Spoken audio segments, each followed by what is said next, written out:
नमस्कार दोस्तों।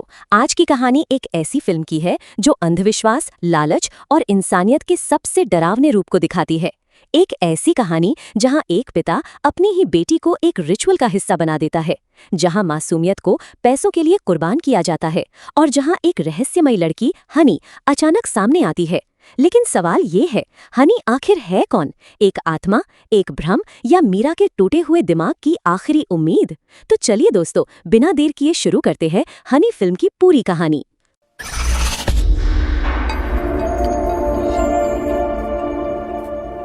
फिल्म की शुरुआत कुछ डरावनी न्यूज़पेपर कटिंग से होती है। इन न्यूज़ में बताया जाता है कि कई जगहों पर लोग अंधविश्वास में अपने परिवार तक को खत्म कर देते हैं।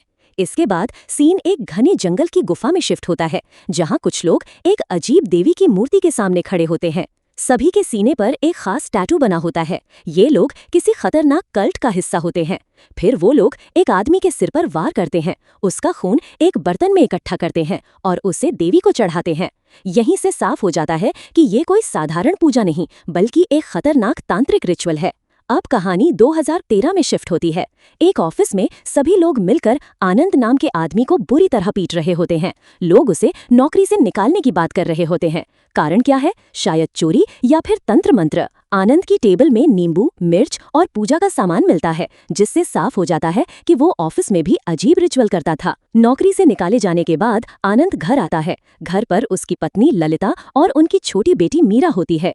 लेकिन आनंद अपनी बदकिस्मती के लिए ललिता और मीरा को ही दोष देता है। वो कहता है कि मीरा के जन्म के बाद से ही उसकी जिंदगी खराब हो गई है। समय बीतता है और अब साल 2019 आ जाता है। अब भी आनंद कोई काम नहीं करता। घर का खर्च सिर्फ ललिता की नौकरी से चलता है। लेकिन आनंद दिन रात अजीब रिचुअल करता रहता है। वो कहता है कि एक दिन वो बहुत अमीर बनेगा। इसी दौरान आनंद की मुलाकात सारंगपानी नाम के आदमी से होती है। दोनों के सीने पर वही टैटू होता है जो शुरुआत में गुफा में दिखा था। मतलब साफ है, आनंद उस खतरनाक कल्ट का हिस्सा बन चुका है। 2022 में आनंद अपने परिवार को शहर से दूर एक पुराने बड़े घर में ले जाता है। यहाँ एक औरत रवना भी रहती है जो केयरटेकर होती है, लेकिन असल में वो भी उसी कल्ट का हिस्सा होती है। यहीं से शुरू होती है फिल्म की सबसे डरावनी योजना। आनंद अपनी ही बेटी मीरा से एक रिचुअल करवाना चाहता है। आनंद और सारंगपानी एक गर्भवती बिल्ली को घर लाते हैं। मीरा को एक साउंड प्रूफ कमरे में उस बिल्ली के साथ बंद कर दिया जाता है। जब बिल्ली बच्चों को जन्म देती है तो मीरा को उसके खून और गर्भजल को एक बर्तन में भरने के लिए मजबूर किया जाता है। फिर आनंद उस बर्तन को देवी को चढ़ाता है। असल में इस रिचुअल का मकसद होता है बिल्ली का गर्भजल हासिल करना, जिसे तांत्रिक लोग पैसा, शक्ति और सफलता पाने का साधन मानते हैं।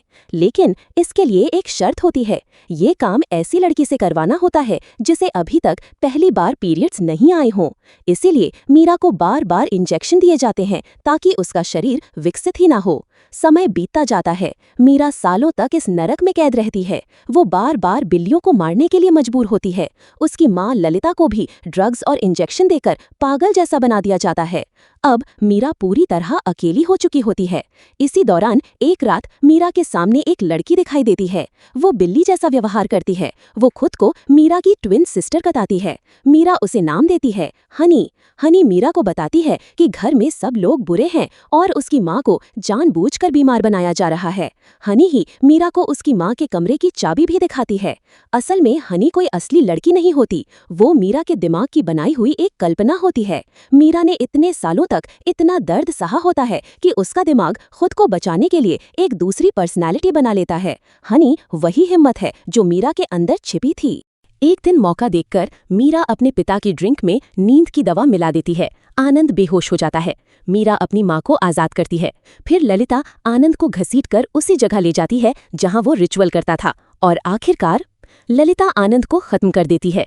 इसके बाद वो उस जगह को आग लगा देती है।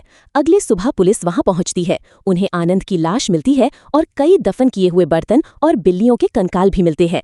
ललिता गिरफ्तार हो जाती है। लेकिन सबसे बड़ा सवाल, मीरा कहाँ गई? फिल्म के आखिरी ट्विस्ट में पता चलता है कि शायद ललिता ने अपनी ही बेटी को भी मार दिया, क्योंकि उसे लगता था कि मीरा की जिंदगी अब सिर्फ दर्द से भरी है। ये फिल्म सिर्फ हॉरर नहीं है, ये दिखाती है कि अंधविश्वास कितना खतरनाक हो सकता है, लालच इंसान को कितना क्रूर बना सकता है और एक मासूम बच्चा सबसे बड़ा शिकार बन सकता है।